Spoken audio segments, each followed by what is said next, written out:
Bonjour à tous et bienvenue dans le podcast qui t'aide à transformer ta vie. Comment lâcher le mental tyrannique? Comment le faire taire? Et est-ce qu'il faut vraiment le faire taire finalement, ce mental? C'est ce dont on va parler aujourd'hui dans ce tout nouvel épisode. Je m'appelle Chloé, je suis coach et entrepreneur, amoureuse de la vie. Ma mission est de vous guider dans la transformation de votre monde intérieur afin de transformer votre vie. Chaque jour, je vous diffuse de l'inspiration, je partage mes réflexions et phases d'introspection afin de vous aider à reprendre le plein pouvoir sur votre vie, faire de la place pour plus d'amour et d'harmonie. Chaque jour, vivez plus en conscience, apprenez à vous connaître et incarnez enfin votre vérité. Ensemble, déployons notre puissance, éveillons nos consciences, apaisons notre esprit et transformons notre vie. Ensemble, épanouissons-nous dès aujourd'hui. Et comme toujours, si cet épisode vous plaît et que le podcast de manière générale vous semble pouvoir être utile à d'autres personnes, n'hésitez pas à le partager et je vous invite même à le noter avec la note de votre choix sur iTunes ou commenter tout simplement sur YouTube ou à le partager à quelqu'un qui en aurait besoin. Eh bien bonjour à tous, chers auditeurs, je suis très heureuse comme chaque jeudi de vous retrouver pour ce tout nouvel épisode et aujourd'hui on va aborder un thème qu'on m'a pas mal demandé et qui est finalement assez abordé déjà dans le milieu du développement personnel, donc je pense que ce sera pas la première fois que vous entendrez un épisode sur ce sujet. Moi j'avais envie de mettre mon petit grain de sel là-dedans et j'avais envie de vous apporter aussi ma vision des choses. En fait, c'est une question qu'on me pose beaucoup pendant des coachings ou quand je vous rencontre. Bah voilà, moi j'ai mon mental qui tourne en boucle, je suis tout le temps en train de tout mentaliser. Chloé, tu dis que c'est vrai que souvent il faut éviter de mentaliser les choses, ou en tout cas voilà, de justement se foutre un peu la paix et de vivre un peu plus. Et moi justement, j'ai mon mental qui est très présent, donc comment est-ce qu'on va faire? Mon mental est ultra tyrannique. Et je comprends, et je vais vous donner des clés dans cet épisode. En revanche, avant ça, j'aimerais déjà resituer quelques petites choses, qui sont en fait tout simplement que notre mental n'est pas notre pire ennemi. Faire taire absolument le mental, supprimer le mental tyrannique, mais en fait, quand je vois du tyrannique, c'est vraiment... Vous savez, c'est comme si on était un peu victime de notre mental, de se dire qu'on a un mental tyrannique. Et j'aimerais juste rappeler qu'en fait, le mental, ça fait partie de soi, et que c'est dommage de le considérer comme étant autre chose que soi, et c'est la même chose pour notre ego, supprimer notre ego, mettre notre ego de côté, je pense que vous le savez, à force vous connaissez mes discours en long, en large et en travers, mais en fait, que ce soit l'ego, que ce soit le mental, ou le cœur, ou l'âme, ou quoi que ce soit, tout ça, ça fait partie de nous. Tout ça fait partie de l'humanité. Donc considérer notre mental comme notre ennemi, considérer notre ego comme notre ennemi, en fait, c'est vouloir supprimer une partie de soi. Je rappelle, je pose les bases, mais logiquement, ça c'est des choses que vous m'avez déjà entendu dire. Sauf si vous tombez sur cet épisode par hasard. Donc le mental fait partie de l'humanité. Toutes ces injonctions, je dirais, ou entre guillemets, ces promesses qui sont beaucoup véhiculées dans le développement personnel, la spiritualité occidentale ou même parfois orientale, de devoir absolument faire taire le mental, etc. Moi, je suis pas pour. Je pense que ça crée beaucoup d'interprétations et beaucoup de choses qui nous font nous dissocier de notre mental alors que le mental fait totalement partie de soi. Et que l'idée de faire taire le mental, c'est pour moi un peu radical, et je pense que ça nous fixe un espèce d'objectif en fait qu'on est censé atteindre, de faire taire notre mental, et on se raconte que notre mental est trop présent, etc. Je pense qu'il faut arrêter ça, c'est pas un problème d'avoir un mental. Heureusement qu'on a notre mental. Le mental, c'est aussi notre partie yang, on a aussi notre partie yin à l'intérieur. Le mental, ça fait aussi partie de l'humanité, voilà, et sans mental, on n'en serait peut-être pas là où on en est. Donc faire taire le mental, non. Par contre, observer le mental, oui.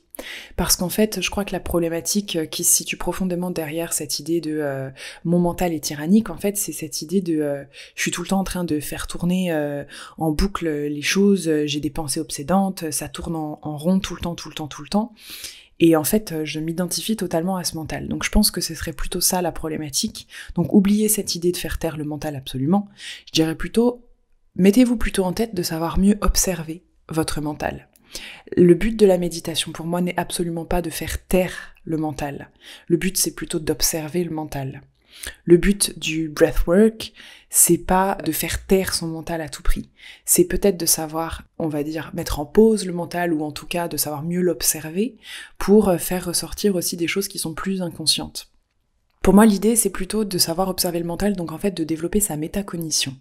La métacognition, c'est quelque chose dont je parle beaucoup dans Conscience créatrice, pour ceux qui font partie déjà de la formation, et dont je parle dans Clair Obscur et dont je parle dans de nombreux podcasts. C'est cette idée en fait de savoir prendre du recul par rapport à notre manière de penser, c'est savoir prendre du recul et savoir observer en fait nos propres pensées, nos propres stratégies mentales, nos propres fonctionnements, nos propres conditionnements, et nos schémas, en fait, mentaux. C'est vraiment tout le but de ce podcast. Chaque épisode que je vous propose, l'idée, en tout cas aujourd'hui, ces derniers mois, c'est jamais, en fait, de supprimer quelque chose qui fait partie de vous.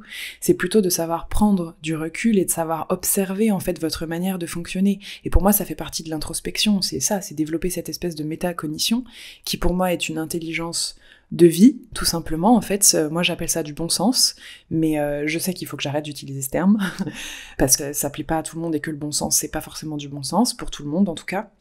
C'est plutôt voilà cette idée de savoir prendre de la hauteur et savoir observer son propre mental et savoir arrêter de s'identifier. Donc quand moi je vois qu'il faut absolument faire taire le mental et savoir rester zen et calme en toutes circonstances, mais pour moi c'est un énorme bullshit. À quel moment on doit rester zen et calme en toutes circonstances quand on vit des situations qui sont difficiles, qui nous mettent en colère quand on s'énerve avec quelqu'un?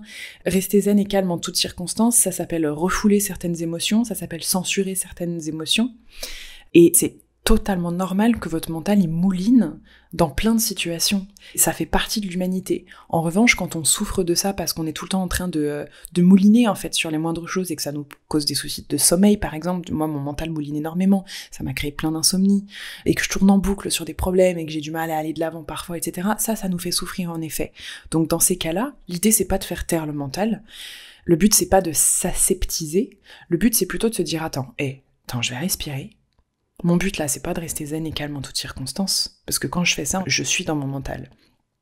Donc déjà, je vais vivre ce que j'ai à vivre, si j'ai envie de gueuler, si j'ai envie de pleurer, si j'ai envie de rire, si j'ai envie de jouir.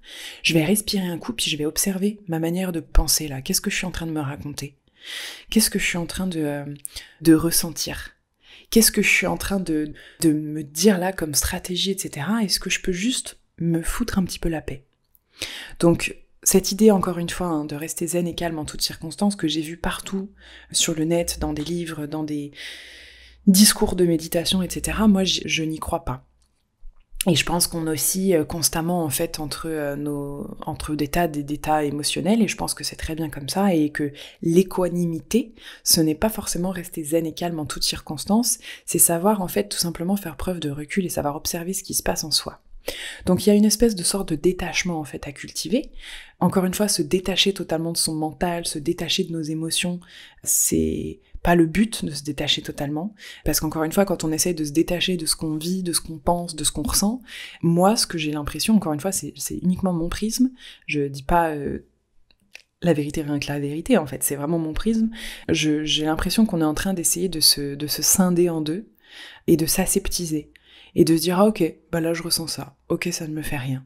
C'est comme si on ne vivait pas forcément l'émotion, ou en fait qu'on prenait tellement de recul qu'on ne laissait pas les choses nous toucher. Moi je vous souhaite que la vie vous touche. Je vous souhaite que la vie vous touche parce que c'est ce qui fait de nous des humains, encore une fois. Donc l'idée n'est pas de s'aseptiser, mais quand je parle de détachement, moi je pense que c'est plutôt en fait savoir observer, prendre du recul et surtout, c'est là mon plus grand conseil en fait par rapport au mental, ne pas s'identifier constamment à ce qu'on pense. Et pour moi, c'est vraiment ça la métacognition. C'est vraiment cette idée de, quand vous êtes en train de mouliner sur quelque chose et que vous êtes en train de penser quelque chose à propos d'une situation, d'une personne, d'un problème, et que vous voyez bien que vous êtes en train de mouliner à ça, et que vous êtes en train d'avoir plein de pensées qui vous font souffrir, de ruminer, il y a vraiment cette idée de rumination, de pensée obsédante, etc., la première chose à faire, c'est vraiment de se dire, en fait, je ne suis pas ce que je pense. Je vais essayer de faire en sorte de me désidentifier de mes pensées. Parce qu'en effet, quand on a un mental qui tourne en boucle et qui nous fait interpréter plein de trucs, encore une fois, c'est nous, ça fait partie de nous. Vous voyez, même là, la sémantique que j'utilise, moi, je la trouve pas tout à fait juste. Quand effectivement, on tourne en boucle, qu'on a plein d'interprétations, qu'on part dans cette espèce de paranoïa, qu'on part dans cette entre guillemets tyrannie du mental, donc moi je dirais plutôt qu'on est en train de mouliner sur des tas de choses et qui font qu'on est en train de s'engluer dans un drama, de souffrir, de tout interpréter, de stresser, d'angoisser et compagnie.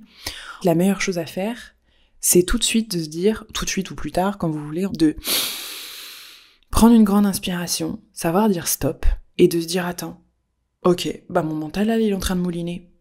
Est-ce que ça veut dire que c'est forcément la vérité ? Et surtout, est-ce que j'ai vraiment besoin de m'identifier à ça ? Donc c'est encore une fois, attention à ne pas s'identifier à toutes les pensées que vous entretenez. C'est pas parce que par exemple vous avez des pensées obsédantes à propos de, je sais pas, tuer quelqu'un, que vous avez forcément envie de tuer quelqu'un. Donc là je prends des exemples extrêmes. Hein.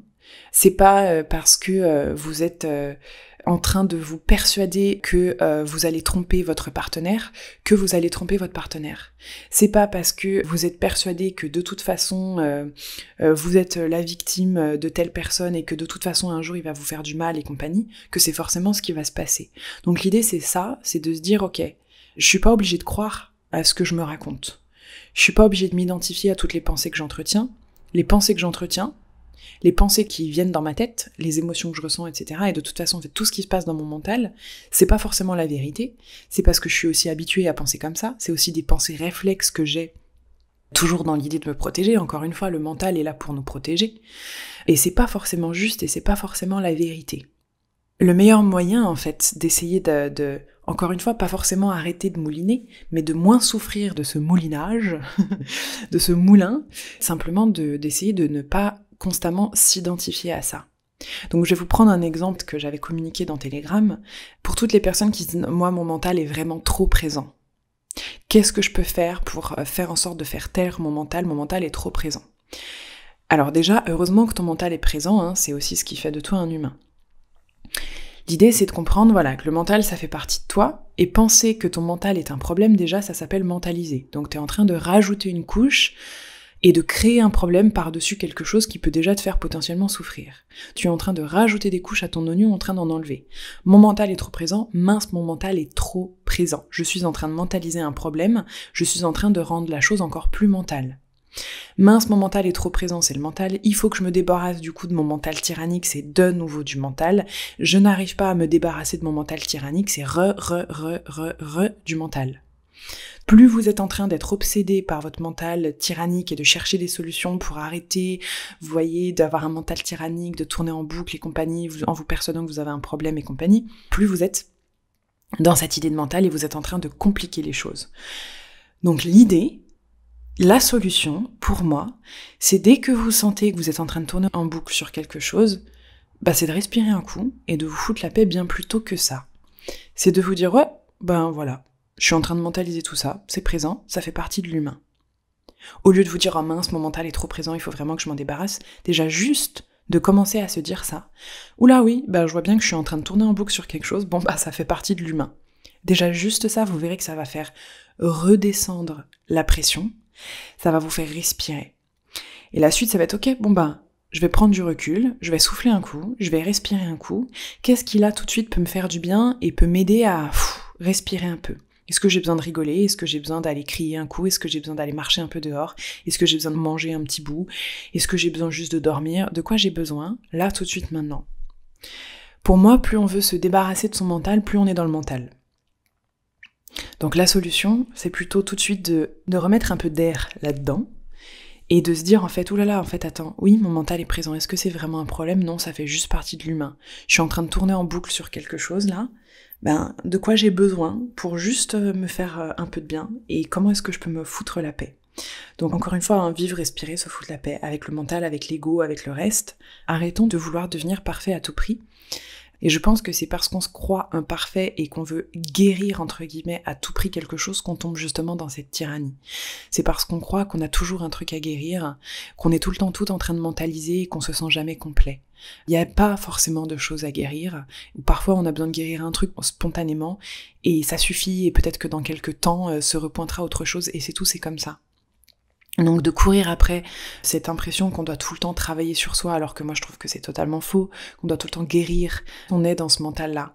Donc si vous pensez que votre mental est trop présent, en fait vous êtes en train de créer un problème qui à la base n'existe pas. Ce dont vous avez besoin, c'est de vous dire ok, mon mental est présent et tu sais quoi, c'est humain, et je vais juste respirer un coup. Juste en faisant ça, vous êtes déjà en train de calmer le mental. C'est redescendre, éviter de créer un tas de caca au-dessus du tas de caca. Je suis désolée pour l'image. Voilà, donc déjà ça c'est la première chose.